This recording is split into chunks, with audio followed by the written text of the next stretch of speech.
Patty said, David will forgive you because everybody, if they're not used to being recorded, they always look squirrely in front of the camera. So if I look squirrely, let me know. No, you look very, very sophisticated.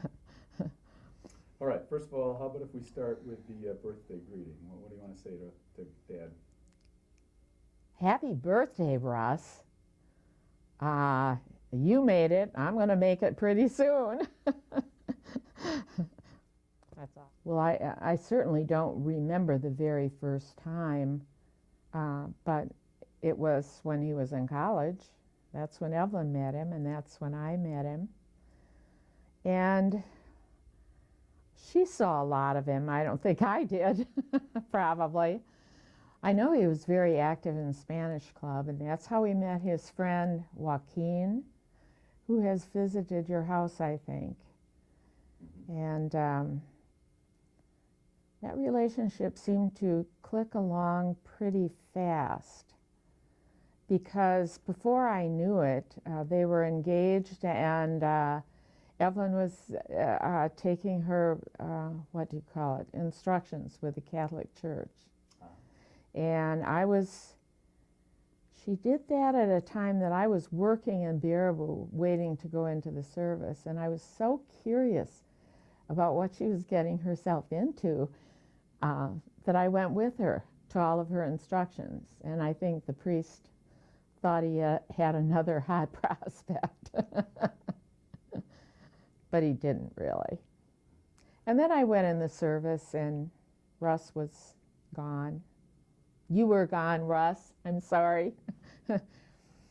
Well, when you first met him, what was your impression of him? I know you said he was active in Spanish Club, but what kind of a young man was he? Oh, he was so suave. Oh, he was really a very elegant young man. Very. Yes, I was impressed. Of course, my sister was too. When did you guys spend time socially? You must have spent time socially, like you went out or double dated or things like that? Actually, we didn't double date, though I can remember being paired off with Joaquin at least on one occasion, because he made a comment about Evelyn and Russ getting married, and that he and I would pair up, and we moved to Mexico and give each other Mexican nephews and nieces. But that didn't go anywhere. What kinds of, can you remember the kinds of dates? What kinds of things you guys did? Did you dance? Or? Well, at that time, everyone danced. I mean, they've even brought back our favorite dance, swing. You know, they called it other things, Lindy and Jitterbug and so on. But what they're doing now that they call swing is exactly what we did back then. Dad was dancing swing? Well, no, I can't really swear to that. I'm not sure I ever saw him do that. But Evelyn and I did. He was probably more dignified than that. He danced the slow dance. Yeah, right. Well, okay, so during the service now, you must have seen him in uniform when he would come back on leave, or were you always gone at that same time? I was gone at the same time, and of course he was really gone. I mean, you know, being in the Pacific, and I was on the East Coast, so I just kept track as much as I could through letters from Evelyn. And I can remember my intense excitement when I found out I was going to have a niece. I should have known that was inevitable, but somehow it came as kind of a surprise to me.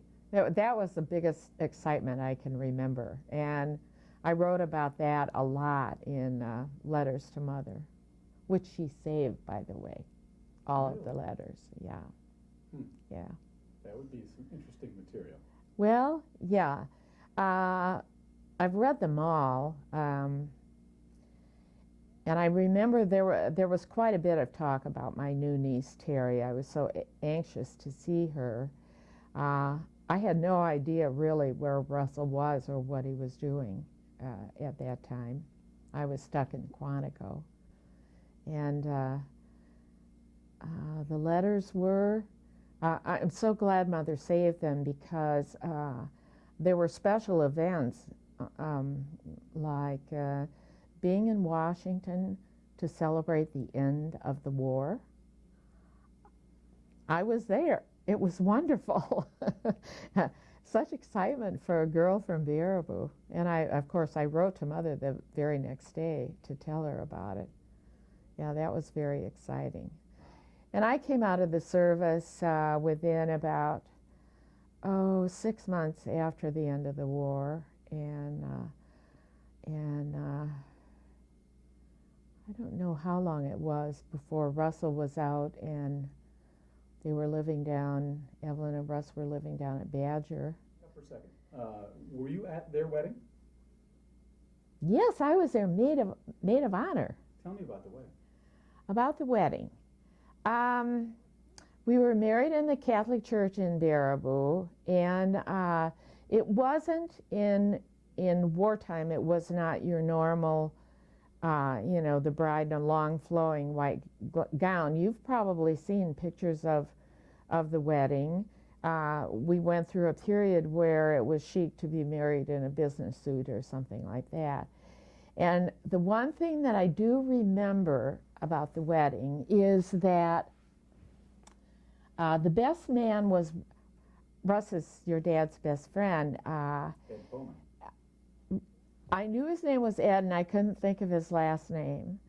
But we were just kind of sweating it out the whole wedding ceremony, because Ed had a trick knee. And he was afraid if he had to kneel on a kneeler that he wouldn't be able to get up, or he'd fall over or do something really embarrassing. But nothing like that happened, but I do remember we were quite concerned about it. And Badger, now you must have come back, when you came back from Quantico, where did you go? I went to Madison, and though Mother wanted me to go back to either the University of Wisconsin or any college, I had the GI Bill. I went back to business school. How dumb is that? And so I did that, and then I worked for 2 attorneys in Madison, one of whom was the boxing coach, and that's how I met the infamous Mr. Cliff Lutz. Only he was really a nice guy at that time. And but we were married very shortly, and then almost immediately when we moved out to Cleveland. So I didn't have time to spend much time with Evelyn and Russ. When we lived in Cleveland, though, Mother and Daddy brought Evelyn and the girls, Terry and Mary, out to visit me. We were living in a house trailer, but in a park where they had some little like motel rooms, and so we were able to get accommodations for them. And Terry got sick and threw up on her plate, and it was quite a scene. Things really haven't changed with Terry. She'll be watching. So actually after that, because Evelyn and Russ kept having child after child, it was pretty hard to bring them to visit us. So there were periods of years where we didn't see a lot of the family until we moved to Minneapolis. And I do remember the first Thanksgiving that we were here. All of you came up for Thanksgiving. I don't know if you remember that, but it was a big crowd And this in our house. Which house? That was. The Moreland Avenue house. Okay. Oh yeah, That's we pretty big. never fit them all in here. No. Yeah, that was a big house because we filled the dining room table and the breakfast room table, and there was a small table out in the kitchen, and they were all full. Yeah. So it was a good It crowd. was quite a herd. Yeah. I remember the lake home. Was it Yes. Lake Minnetonka? Yes. Okay. Yes. Yes. So we must have been up there sometime. Oh, I'm sure you were. It seemed really exotic to me, I remember. Actually, you know, it was a pretty classy little place. Now it is totally transformed. I knew when we had it, we got tired of having two places, and I wanted to hire an architect to see if we couldn't make that a permanent home. And Cliff was just absolutely certain it couldn't be done. Ho, ho, ho, it's been done. In fact, I think the most recent one who saw it was probably Cliff Jr. He doesn't have to use a junior anymore, obviously. No. And he said you would never recognize it. It's big and magnificent, and, you know, I don't know what's left of what we saw. Patty and I have both seen it after it was winterized, and they tried to keep as much of the interior and exterior as they could, because it was really kind of a unique place, but I'm sure it's all changed now. Yeah, the thing that I am really, you know, that I remember the most and that I am the most grateful for is that when the children's father and I divorced, you know, the other kids were older, but Patty really needed a male in the family, and your dad just slid right into the role. I mean, he was the most wonderful father figure to her. I have never stopped being grateful for that, because that was so important in her life. And obviously that's why she still has a love affair with horses, even though this one that she's got is having some physical problems. Well, he'll get better. Because actually after we got out of the service, I went to Madison right away. Mother was a little upset by that, but I wanted to get back in some kind of school, and so I went down to Madison and re-enrolled and got my life together. So I wasn't really around all that much. I lived in Madison for maybe 6 months, worked for less than a year, met Cliff, we married, moved, so it was kind of a brief period of time. And all this time, Evelyn and Russell were back there having kids, I guess. Though I don't know, they weren't in Badger very long, were they?